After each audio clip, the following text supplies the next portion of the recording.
төмөр нуур хатуу шүү. Энэ манжуудын шаяг өөр хэрээс хэтэрч байна. Хүн гэдэг амтан сэжгээр өвдөж сүжгээр идэгдэг юм гэж лам багш маань хэлж билээ. Голомт залгах хүүгүй боллоо гэж бодохоор харуусаад байна.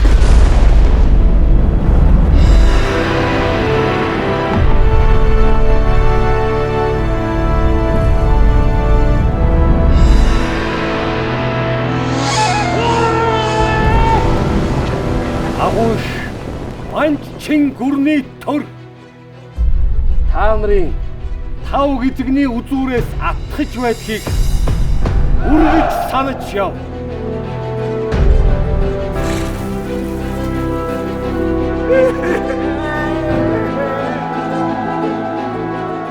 Анч айчсан гүрэн ийм жижигхэн асуудалд санаа зовхгүй.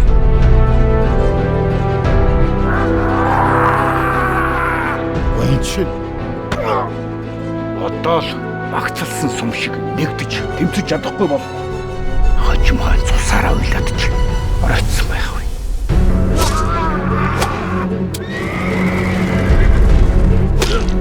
Ийм хэрэг хийсэн хүн ялтааш.